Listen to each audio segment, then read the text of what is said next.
Hey guys, welcome to Sanur, Bali, and we're at the beautiful Paradise Bali gym. Today, I'm going to be taking you through various ways to do what we call the shoulder press, strict press, or the Olympic press. I'm going to be showing you different grips, stances, and positions to get the most out of your training. But before we do, let's have a look at our area that we're going to be using. Okay, things that we want to set up, which are ease or allow you to get started sooner, is setting up your J hooks to shoulder height. This is a general rule. Once I've set up my J hooks, making sure that I have the right bar. Now we've got female bars and male bars. In general, males use male bars, not because they're called male bars, because they're thicker and it sits better in your hand, whereas the females generally have a smaller hand and they use a smaller bar. That's the reason why we do that. And that's me being as politically correct as possible, which you know is one of my strong points, right? All right, so now we've set it up, okay? The next thing we want to go through is the different types of grips and how do we get into them. Okay, so I'm going to do it from this angle, but normally when I'm doing my press, I'm doing it from here back. But just so you guys can see, I'm going to show you from here. Okay, so coming close, the most common hand position for a strict press, shoulder press, Olympic press is we find the knurl here and here and we line our thumbs up with the knurl, okay? That is probably the most easiest way to do it, but we can get even more specific and get an even better set position just with doing a few things. The first one is, and you might have to go really far back to fit it all in the camera, is go lats on. Okay, by the way, I'm a semi-professional comedian and feel free to like, subscribe, and send me donations or just hints on how to be a better comedian. So the first thing you want to do is go lats on. Then once you've got your lats on, you want to hinge at your elbows. Okay, now we're not in a perfect position for the press yet. What we need to do is push the elbows through. Okay, so once you've got your lats on, this is probably the best way to set for a strict press. Let me show you it. Okay, so I go lats on, hinge at the elbows, push them slightly forward, and then I'm going to step under the bar. Now I'm stacking the bar in my wrist. Have a look at where the bar sits when I stand up. I call this a floating bar or an active position. If I bounce it round, it's almost like the hamstring bounce out of a front squat or back squat, which is really good for getting stronger, but we'll get into that later. Okay, the other grip. Let's talk about the stacking of the wrist. So coming close, because the stacking of the wrist is super important. Okay, sometimes when people are pressing, they're gonna have their wrist ratcheted back. Now, what you'll find is it may be good for the lighter weights, but when you start to get heavier, you're gonna get a lot of pain in your wrists. And what people will generally do is grab themselves a set of these things, like strength wraps or wrist wraps, to help release or help stop getting that pain. But if you do the press correctly, you don't need wrist wraps, because stacking your wrist or stacking your forearm means that the bar lines up directly with the bones underneath. Okay, and then the other thing that I like to teach people is to point your fingers up. When your fingers are pointed up, that will tell you where the right position of the bar should be in your hand. Okay, if your fingers are pointed backwards, the bar is not in the right spot. So, recap. We've got lats on, hinge at the elbow, step underneath the bar, point your fingers up. Big chest, increase sternum to belly button, stand up. Grip number 1. Okay, grip number 2. Thumbs off the knurl, step through the bar, stand it up, and then go through it. You'll find a slight variation in your pressing position. Okay. Let's have a look at the movement in a little bit more detail, the stance and the position. So from side on, let's have a quick little swing around here.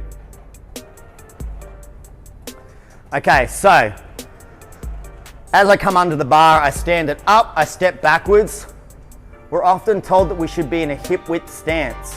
Okay, now that's correct if we're doing a jerk or something like that, but if we're gonna be doing long sets of strict press, we're best off taking our stance a little bit wider and toes out for balance, okay? Because with toes out, you have more balance.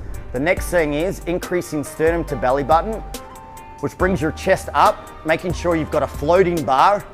Lock your legs, squeeze your glutes. From here, take a deep breath. once you take that deep breath, you'll notice the shoulders come up a little higher, and then there'll be a slight little bounce. Head through, okay? So what you're gonna do is press the bar in line with your ears and your center line, and then bring it back down. Okay, so let's have a look at that in a little more detail. You'll often hear people say different cues for how are we pressing the bar directly up? Are we pressing the bar around our head? The easiest way to do it is to turtle shell your nose a little bit, and sometimes even look up.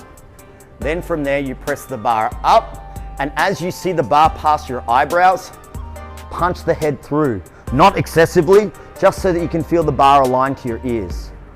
Now, when we're talking about this next part, we're talking about the cycling of reps. I want you to think of the press in this instance like a back squat. We start with our back squat from the top position, we go down, we get a hamstring bounce, we drive up, we pause, breathe, and then we go again. This is probably one of the best ways to do a back squat for progressively overloading and getting stronger. But we also know we can do a back squat by a pause at the bottom, which allows us to get stronger from driving up. Now in the press, we're essentially starting from the bottom position for the pause. But that doesn't allow us to get stronger. Think about the back squat again. If I did all of my back squat program from a pause position, I'm definitely, and you've done it before, you're not gonna get as strong as what you can from using the hamstring bounce at the top. You're just not gonna get as much load and intensity over a long period of time. So I want you to use that concept and put it into your press. Therefore, lats on, hinge at the elbows, elbows through, grip the bar, stand up, step back. Feet position, toes out, knees, quads, glutes, lock, deep breath, head goes through. This is the top position of the back squat now. Breathe, tilt your head slightly back, hits the bottom and drives up. Now if you're in an active position, your lats are gonna hit your triceps and your biceps are gonna hit your forearms, and then what you're gonna have is like a hamstring bounce. The same as you would for a squat. Now we know that the hamstring bounce allows us to get through the sticking point and get a heavier squat over longer periods of time. Rest. So, one of the biggest tips I can give you for increasing your strict press numbers is to think of it like a back squat and press from the top down. Okay, now with that said, the press is not done from the top down. When you're trying to increase your 1 RM, you're not gonna push press the bar up and then go 1, 2, right? That's not how we measure our strict press. But in order to get stronger, faster, quicker, start from the top down. So do your first press and then boom, boom, okay? Now, when we're getting close to squeezing all the lemon out of all the juice out of the lemon, you need to do some pause, a pause press. So remember thinking it's like a back squat. So in that instance, maybe do one full program of a press where you're from the top down, boom, boom, rest, boom, boom, rest. Then when you switch it, because programming is all about switching things up every month, then on your next program, do it from the bottom down. Now, I would suggest not basing it off the 1 RM that you got or the new rep max that you got from the first program. Say for example, I started with a 100 kilo press on my first program and then I finished with a 120. The next program, base it back on the 100 kilo press, okay? Because that was based on you going from the top down. Now do it from the bottom up. You're gonna notice that you will then have the power to press from the bottom up. Plus, because the weights are slightly lighter, you're gonna move the bar faster. And why is that important? Because there are a couple of ways to develop power and strength. One of them is to load your body with heavy loads, and then you bring your 1 RM up, and then you work off 70% of that, and that gives you your power zone. Another way is to work at a certain weight, 70%, and move the bar as fast as you can in that point A to point B. So we're essentially developing power. Think of it as like a power clean. So go off your original percentage. Set your position, lats on, hinge at the elbows, elbows through, grip, thumbs pointing up or hand pointing up. I also say Lego hands. Step back. From here, take your deep breath. And then bring it back down. Now, when you bring it back down, don't lose your active position.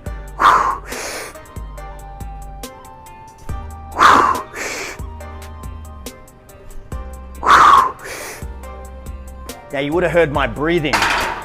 One of the reasons why I still kept breathing at the top is because if I bring the bar down and then all of a sudden I let my breath go, your whole shoulder position and your lungs and everything, they start to collapse. And then you've got to fill your lungs back up to try and get into that position. When you're tired, it's going to be really hard. The bar crushes you. So what I would suggest is, even though you're pressing from the bottom up, your first one, yeah, sure. Bang, rest at the top, breathe. Hold, don't breathe, don't do anything. Just pause and then bang, okay? Because the same thing could be done with a back squat, right? If you're ever doing a pause back squat and you go down to the bottom and then you breathe in and out, generally you lose your back position, use your hip position, you go too far onto your toes, or etc. So there's a lot of things that can happen when you let that position go. So keep it an active position and don't breathe, okay? And then punch it up. It's not about sitting there for like 3 or 5 second pause. You just want to take the momentum out of the bar and then bang. Okay, so what we've looked at then is obviously the grip stance position, the movement of 2 ways to press in a shoulder press. Let's talk about programming. Okay, so when programming a press, we're not generally doing it to increase our press. I find that the press is a baseline movement like the back squat for a whole heap of other things. For example, when you train your back squat, in general, and I would say like 80 to 90% of the time, you train your back squat, your front squat goes up without even training a front squat, your power clean goes up without even training a power clean, your power snatch goes up, your deadlift goes up. You get a whole flow on of effect from doing one exercise. So for me, when I'm looking at training, I'm looking at what can I get the most bang for buck in my training.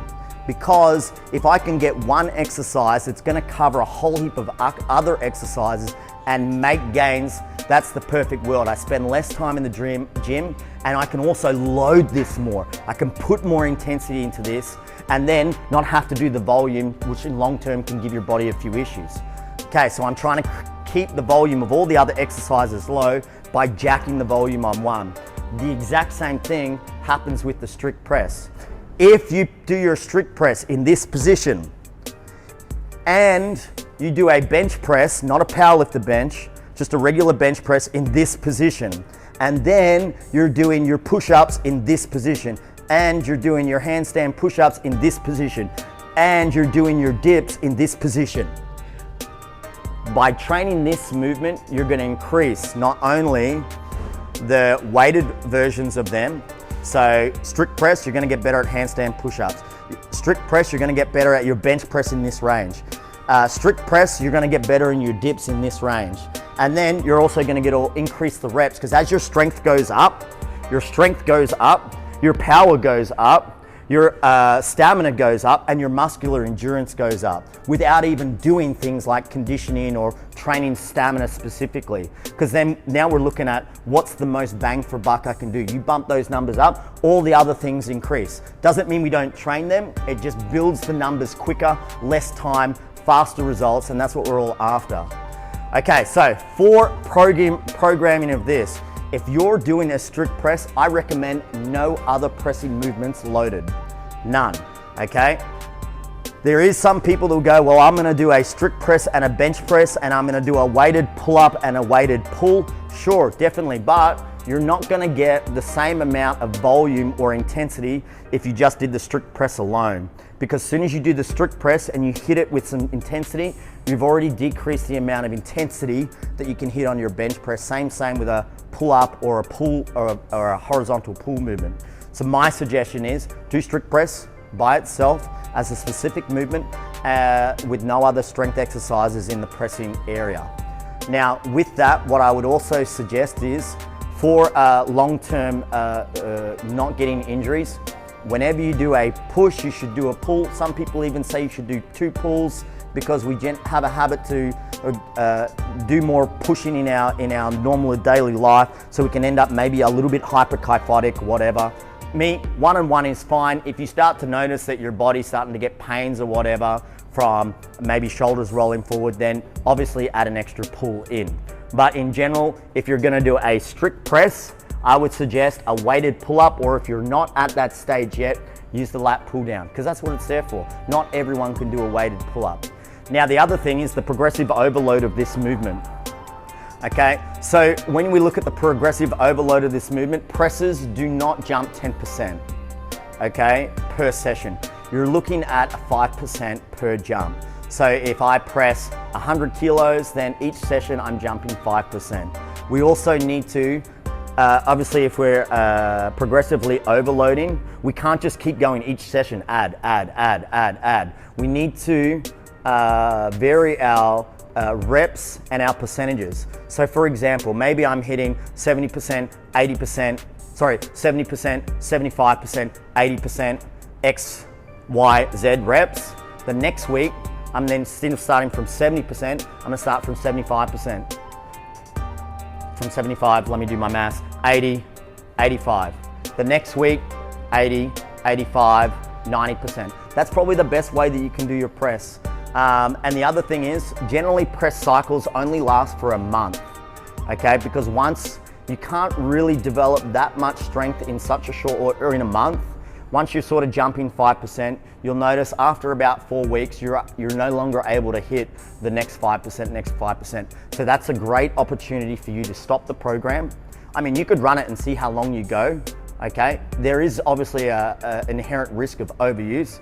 You could run it for as long as you can and keep trying to get those strength gains, but there will come a point where you can't hit the sets, you can't hit the volume, and you can't hit the weight. So in that instance, make sure you stop your program, take a deload, as in decrease the sets, decrease the intensity, the percentage, decrease the total amount of reps in that week. Make sure you sit 3s and 5 reps with like 50 to 70%. Allow your body to recover a bit, allow your central nervous system to recover a bit, allow the tightness in your body and your joints and everything to reduce a little bit. And then once your central nervous system is sort of calm and your joints are feeling better, within that week, hit a new 1 RM. So think about progressively overloading, step loading each week. So you drop down and go back up. The next thing, and this is not with me giving you any program, I can give you a million programs. There's so many ways to do it. Step loading. Then in your deload week, look at doing, say, 2 sessions of light and powerful movements. So for me, I would look at doing maybe 3 to 4 sets of 50 to 60% at 5 reps, where I'm making sure that every rep is from the bottom, bang, boom, bang, and I'm being as powerful as I possibly can, okay? The load is down, but I'm using the intensity. And then you want to do maybe 1 more session where you increase the intensity a little bit. Maybe we're looking at about maybe 70% to 80%, and we're looking at 3 reps to maybe 1 rep, okay? And 4 to 5 sets, maybe even 3 to 4 sets, depending on how you're feeling. Day on, day off for that, if you're doing 3 sessions a week. And then the last session is, that's when you make sure that you get your good sleep, you get your great nutrition, you're having all your supplements, whatever it is that is in your routine, you're drinking your black coffee, whatever. You come into the gym super motivated with the concept of the number that you're going for. Your number should always be 105%. Don't get too hungry that you're gonna go, this time I'm gonna hit 115% of my 1 RM. It doesn't always happen. Be happy with 5% every month, okay? Or 5% every training program. Of course, once you get the 5%, the pressure's off, go out, have fun, trying to hit 107%, 110%. I hope this helps a few of you guys out there that are looking at adding the press into your program. I think it is the king of all upper body push movements. In my experience and over the decade of doing this sort of stuff, decade plus, what I've noticed is at first when I started training, I made sure I got exposure to lots of different exercises, and I used to find myself plateauing a lot. Then I got to spend some time with some elite weightlifters and CrossFit people, and then I noticed that those guys spent a lot more time doing basic stuff and really progressing them, and they were obviously not hitting plateaus as much. What I've found with the press myself is I like to, every year, maybe 2 or 3 times a year, run a progressive overload strict press program where it's only strict press, and then obviously do a lower body exercise with it. And after I've done that, and especially if I'm doing back squat with it, for example, I'll do a strict press program and I'll do a back squat program, and all of a sudden my strict press goes up, but then bang, I'm hitting a new PR on my push press without even touching my push press. Sure, it's a little bit wobbly, it's not as sharp as it could be, but I'm getting better results from doing back squat and press than doing a full training program on push press. So if you're smart and you're intelligent and you understand what I'm telling you here, you would do something like a back squat program with a press program, and then afterwards transition out of it and go straight into maybe a push press program with some strict press, maybe a back squat program with some front squat, and then you're gonna even get that little bit extra. So maybe, and I've had this before, it's jumped 10 kilos. I've jumped my press 5 to 10 kilos and my push press has jumped 5 to 10 kilos without even push pressing. Then I spend the next training cycle focusing on speeding up my leg drive on my push press, working on my lockout, my positions and everything for the push press. And then all of a sudden, bang, I've got an extra 5-10% on my push press. Okay, now you can do that too. It takes a little bit of pre-planning. You sort of just don't want to do random training or constantly varied. When constantly varied is great for general fitness, but when you're setting yourself goals and targets, you need to pre-plan, because if you plan, then you can guarantee that you're definitely, and you can progress and step load. You can almost guarantee those numbers once you know what your body is capable of. I'm trying to think of what else I can tell you guys on the press. Other things that I've really enjoyed from doing press programs is I've definitely seen a increase in my bench press in this range. Okay, it's not a great amount, like we're talking maybe 5 kilos on a cycle. And of course my push-ups can be, I'll definitely increase my stamina, so the ability to do a certain amount of reps in a certain amount of time, or a certain amount of reps unbroken. From doing press in this zone, I definitely find results there. I find bench press, small gains in bench press. I find gains in push press, sometimes with push jerk, but push jerk is really determined on your receiving position, so that can be hit and miss.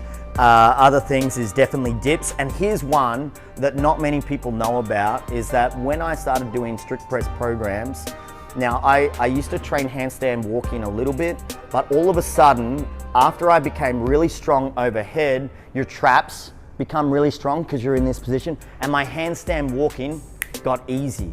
Okay, and it got so easy that I could stand there, I could go into my press position and playing the piano with my fingertips, and I could hold positions for much longer by doing a press program and then playing with some skill than practicing handstands. So that's something that you probably don't hear many people talk about. And also in my handstands, I could go from handstand walking to climbing objects, and also what I call handstand running, which is where you tip your legs more and you're falling faster, but you move quicker and you're able to maintain that for longer. So for those that are in CrossFit, that maybe you've got shorter distances that you need to beat your opponent on, like it's 7 meters as opposed to a 20 meters. If you can move faster in your handstand walk, definitely, and not be too fatigued, you're definitely going to be better off.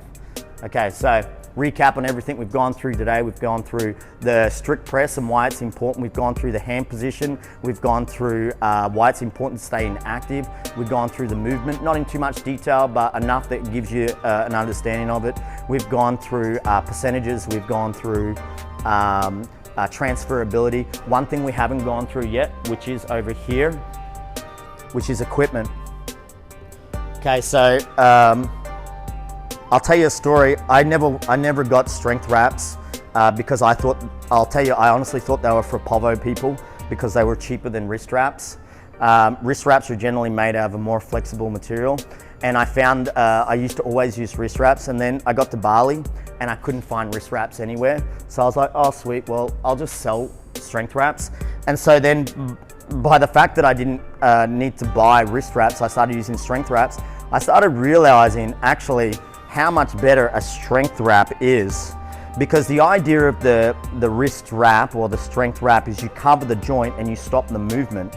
And when you use those more flexible ones, your wrist still moves quite a lot.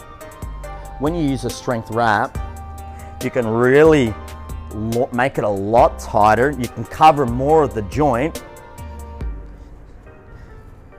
And I found that the movement in my wrist is less, and the strength. Now, I'm not saying you should use these all the time, but definitely when you're getting up to your higher percentages and maybe you're starting to get to the point where your joints maybe aren't as strong as they should be at this stage, they will catch up. Muscles your muscles will develop in a 1 to 4 week cycle, whereas your bones, tendons, ligaments is more of a 8 to 12 week cycle. So when you think about if I'm developing muscle stronger, there's going to be a time where your joints and ligaments aren't prepared for the load that you're going to do. So in that instance, once you start getting into that zone, and that means you need to deload definitely, and you need to do some sort of maintenance program to allow your ligaments, tendons to catch up to the growth of your muscle. But in this instance, that's when I would use wrist wraps, and it just allows for a much stronger position than when using those, what are they called? Wrist wraps. So strength wrap, I'm a fan of. I used wrist wraps my whole life. By a fluke, I had to switch to them. I wish I'd done it longer ago. Another thing, each training cycle, you need to create an environment where there is something different. So before we touched on it, where I'm doing pressing from the top down like a back squat, and then my next program, I'm looking at something like, okay, I press and then I pause at the bottom, press. Okay, that's one thing, that's just changing the way we move. Then we can change the style of program, the reps, sets, intensity. Another thing is the equipment that you use. You can do programs without equipment and programs with equipment. These are just your normal knee sleeves. And if you get a smaller one, you can place them on your elbows. And one, yeah, great, it's for, I'm gonna talk about the ergogenic aid of it, not so why it can increase, not the safety of joints and all that. I'm sure it has lots of benefits for safety of your joints, etc. But when using it for bench press or strict press in training, not in any sort of sport or anything like that, what it does is it tightens up the joint, cool. The other thing is it also decreases, or it makes that hamstring bounce better. So then you can push your percentage a little bit more. So if all of a sudden I'm gripping the bar, as soon as I close this position, it's a lot tighter and there's a lot more bounce. So it is definitely what I would class as an ergogenic aid. I'm telling you not to live in this zone, but use it on a cycle, because maybe you're getting stuck on your top down press, you can't get any more. Add these on and you probably could increase maybe 2.5 to 5 kilos, but then because now your body's starting to increase those slightly extra loads, the next training cycle, take them off. Have a look at the floating position when you do this. Hinge at the elbows, turn out the palms. Here we are. Look how much higher it's now floating. Look at the extra bounce that I have. So it gives you a little bit, and we'll just call that, it's the hamstring bounce of the elbows, your lats bouncing off your triceps. So I recommend using them sometimes. And the other thing that's pretty good when doing a strict press program is using a belt. These ones we made ourselves. These are copies of the Velio belt, but we placed, if you've ever had a Velio belt, they're really great for weightlifting, but they make a plastic clip and they break. Now I've had this one for probably 3 years, we made it. It's exactly the same as a Velio belt with a much stronger clip, and we've never broken it. What's this one? This isn't mine actually, I've just stolen this from the box. It's a short person's one, a skinny person's one. This is well skinnier than me. Oh, it's Liesl's. Okay. So the other reason why you might want to use a belt when you're pressing, it's more because of the thoracic position that you get into. Now, and also some of the things that you might do wrong.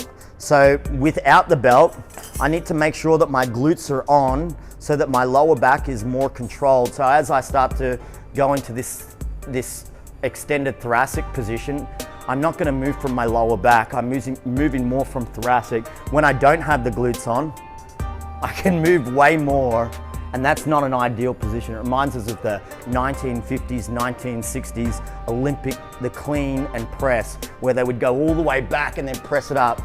It was great. It was a great moment in history, but we don't want to relive that because we've learned a lot of things since then. So by squeezing your glutes, it's like using a belt, but adding a belt as well is just that little bit of extra safety. Maybe you have a pre-existing injury or something like that. This will definitely benefit you. And obviously with the belt, the idea isn't to wear it as tight as possible, it's wear it as tight as you possibly can, but then pressing into it so that when you press into it and squeeze your glutes, there's less movement. So things that I definitely recommend,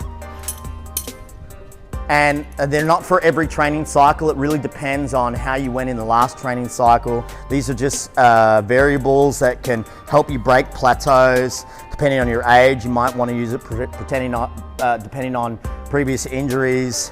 depending on how many press cycles you've done before. If you're on your second press cycle and you keep bumping your numbers up so much that your bones and ligaments aren't catching, maybe then you want to do that. But obviously we want to be safe in training too, so my suggestion is to obviously definitely deload and allow your body to catch up. Other than that, I think I've pretty much talked as much as I possibly can on the press. Let me know if I've missed anything. Feel free to comment below anything that you found. I'm always open to new ideas. I'm always open to be shown different things. Yeah, let me know, and I look forward to giving this video to you guys and teaching a few of you out there some tricks on how to jack those numbers up. Peace from Bali. Have a great day. See ya.